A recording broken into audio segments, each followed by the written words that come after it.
Yo les gars, c'est Mathis Football, on se retrouve aujourd'hui pour une toute nouvelle vidéo, le débrief de cette rencontre entre l'Angesco et l'Olympique de Marseille. Ce match donc qui suivait la suite de cet Olympico remporté 3 buts à 2 par l'OM. Fallait récidiver, fallait encore une fois montrer un très bon état d'esprit, continuer sur notre lancée, prendre de l'avance sur Nice, sur Lyon, sur Lille, sur Monaco. Ça a été fait, victoire 2 buts à 0. Comme d'habitude, juste avant que le débrief commence, les gars, je compte sur vous. Le like, l'abonnement, le commentaire, le partage, ça fait extrêmement plaisir et ça me soutient énormément. Puis on va partir sans plus tarder. Donc victoire 2 buts à 0 pour l'Olympique de Marseille. Une démonstration de force, j'ai envie de dire ce soir quand même. Hein, l'OM qui a nettement été au-dessus. Que ça soit en première ou en seconde période. Voilà, on a eu le premier carton jaune de Balerdi qui est vraiment pas mérité du tout. Ouais, le Paul qui part, il prend un peu le ballon, il prend un peu le joueur, c'est un carton jaune sévère. Heureusement, Balerdi a pas fait de dinguerie pendant le match. Ensuite, on a un accrochage Rabiot à Aoulou qui mérite de prendre un second jaune, mais tellement de fois. Alors, il y a déjà, donc voilà, cet accrochage avec Rabiot, les deux prennent jaune. Déjà, Aoulou qui pousse l'arbitre et tout. Écoutez, s'il veut. Ensuite, simulation dans la surface, pas de deuxième carton jaune. Ensuite, faute sur Mopé qui mérite un jaune, pas de carton jaune. Voilà, il a de la chance de finir ce match et il sort de façon, voilà, à la 75e. Le match qui va être décanté sur un coup de pied arrêté, donc un corner tiré par Amin Gouiri, tête de Rabiot décroisé, impeccable, magnifique. 5 minutes plus tard, encore une fois, euh, je sais plus qui c'est qui lance Amin Gouiri, mais ça doit être Pierre-Emile Højbjerg, je pense. Højbjerg qui lance Gouiri, comment dire, qui lance Gouiri en profondeur. Il a joué avec Mopé, superbement altruiste. Mopé qui met son petit but, ça faisait un moment, ni Mopé qu'il n'avait pas marqué, ça fait plaisir, ça fait 2 buts à 0. À partir de ce moment-là, l'OM qui était déjà pas inquiété du tout ne sera plus inquiété, vraiment, mais plus du tout. Ils vont mettre la main sur le ballon, le pied sur le ballon et les Angevins, voilà, qu'ils toucheront même plus. Bon, la physionomie du match, on la connaît même sans regarder le match, mais bon, voilà, 2,41 d'expected goal, 80% de possession, l'OM qui a tiré 18 fois pour 10 cadrés du côté d'Angers. C'est très très compliqué que ça soit en première ou en deuxième, de toute façon, on peut le voir. Hein. Au niveau des passes, voilà les gars, l'OM, hein, c'est 894 passes. Du côté d'Angers, on est sur 243, 92% de passes réussies. Franchement, vraiment pas mal pour l'Olympique de Marseille. Passe dans le dernier tiers, 263, vraiment. On voit vraiment qu'Angers a pas du tout approché le but marseillais. Et ça a été un match très très compliqué pour eux. Au niveau des compositions d'équipe, donc du côté de l'OM, il y avait des changements, il y avait des nouveautés pour une fois. Jérôme Rouli, comme d'hab, dans les buts, les gars, ça bouge pas, ça change pas. La seule fois où il était pas là, c'était en Coupe de France. Il y a eu la séance de péno, ça a fini comme on le sait. Mais donc Jérôme Rouli qui aura eu une intervention à faire, c'était en toute fin de match sur Ibrahim Magnan, et qui a superbement joué le coup. Pour une fois, l'OM finit la rencontre sans encaisser de but. C'est vraiment un métal honneur sur la dernière action de Rouli, qui est resté dans son match, qui est resté focus, et donc qui permet de terminer ce match avec un clean sheet, chose qu'on n'a pas l'habitude de voir avec l'OM. La défense centrale commence à se faire un peu type, j'ai envie de dire, un Balerdi au milieu dans l'axe, Murillo axe droit et Cornelius axe gauche. J'attends encore de voir Luis Felipe Ramos, à voir ce qu'il pourra apporter.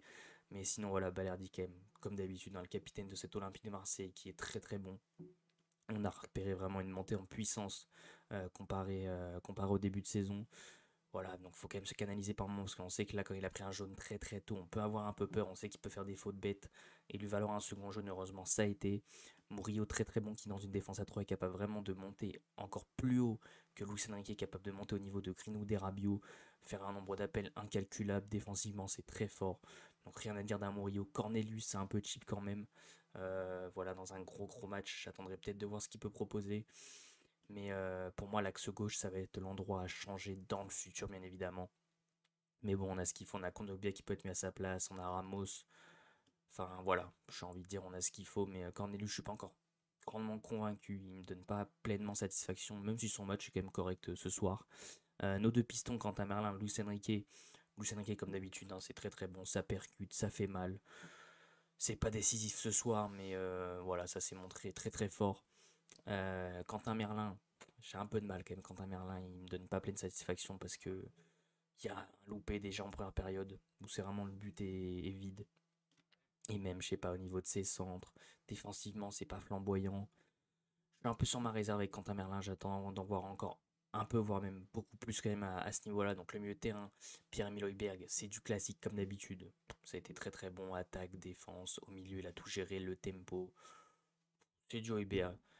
Benacer pour son premier match, on a vu qu'il n'avait pas 90 minutes. Voilà, à l'heure de jeu, on a vu qu'il tirait un peu la langue. Il a demandé à sortir, il en pouvait plus, ce qui est normal. Voilà, il va falloir reprendre, enchaîner. Et Benacer qui nous a montré tout son talent, surtout en première période. Voilà, il met deux ou trois tacles, il récupère le ballon, des super passes pour Merlin, des super renversements, des dégâts. Enfin, le mec sait tout faire. On voit qu'il a déjà le niveau pour l'Olympique de Marseille, donc ça va être un débat avec Valentin Rongier.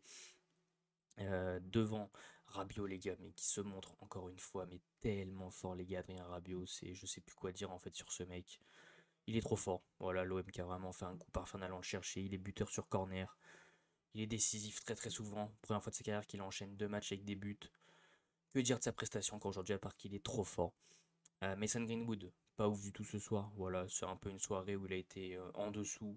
Pas très percutant, pas très flamboyant, pas trop d'un contre un tenté, pas trop de frappes tentées. Voilà, ça a été un Greenwood assez neutre dans l'ensemble. Et Amine Gouiri qui a eu un match très compliqué mais qui a su décanter la situation en faisant deux passes décisives, une sur corner pour Adrien Rabiot et une, voilà, un petit 1-2 avec Neil Maupay pour lui servir son but depuis longtemps. Donc Maupay qui rentre en jeu bien évidemment, qui est décisif et même qui a apporté beaucoup de jeux en remise. Le jeu de haut but. Franchement très bonne entrée de Neil Maupay. Contre Dogbia, pareil, ça faisait un petit moment, un peu une phase de reprise. Benacer qui sort à la 65e qu'on pouvait plus. Phase de reprise pour Kondogbia qui pour une fois n'est pas en défense mais au milieu de terrain. Donc on verra comment De Zerbi va articuler ça. Est-ce qu'il va repasser en tant qu'axe gauche, Kondogbia, ou est-ce qu'il va repasser en tant que milieu de terrain, sachant que le milieu de terrain est très très fourni, notamment avec Bilal Nadir qui est aussi rentré, très bonne entrée de Bilal Nadir, qui nous montre vraiment de très très belles choses. Et Amar Dedic pareil qui est rentré en jeu. Très bon match, on a vu qu'il avait une explosivité. Enfin, je dis très bon match, belle entrée, on a vu qu'il avait de l'explosivité, qu'il avait envie d'aller à fond, de jouer. Bon, après, il y avait déjà 2-0, donc c'était compliqué pour lui de faire une très très grosse entrée, mais on a vu qu'il y avait quand même beaucoup d'envie. Du côté d'Angers, on a Fofana qui a fait un bon match, franchement, il en sort beaucoup avant de prendre ce corner. La défense, ça a été très très compliqué pour Angers quand même. Un Raoul Issoa qui a eu beaucoup de mal à prendre ses côtés, pareil pour Anin. Le fort Biumia, ça a tenu en première période. Après, une fois que le coup de pied arrêté est passé, ça a été très compliqué. Belkebla, à part rester par terre, compliqué. Aoulou, pareil, il doit prendre un second jaune tellement de fois. On a El Melali, on l'a pas vu. Abdelli, meilleur dribbleur de Ligue 1, je crois, mais bon, de pas dingue. Le Paul, quand même, qui a beaucoup inquiété Balerdi, je trouve qu'il n'a pas été mauvais du tout, qui a posé des soucis. Alevina, bon, c'est merdique aussi, hein, comme El Melali. On les a vraiment pas vus. Puis ensuite, les entrants, on a Ferrat, Capel, Nian qui a eu une occasion à la fin, très belle parade de Rouli. Heureusement qu'il est resté focus tout le match.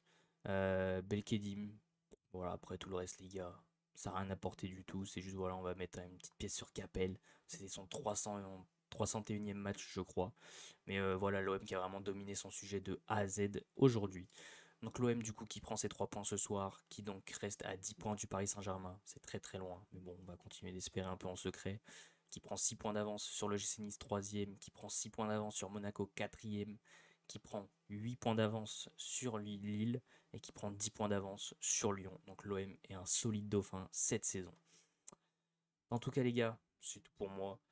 Comme d'habitude, ce petit débris vous a plu, je vous invite à liker pour le référencement, ça fait toujours extrêmement plaisir. N'oubliez pas de vous abonner en activant la cloche des notifications pour ne rien louper sur la chaîne YouTube, à commenter en me donnant vos tops et vos flops de cette rencontre, que ce soit côté Angers ou côté Olympique de Marseille. Tous mes réseaux sont dans la description les gars, je compte sur vous pour venir me suivre. On continue de supporter l'Olympique de Marseille, le plus grand club de France. Sur ce, c'était Mathis Football. Ciao l'équipe.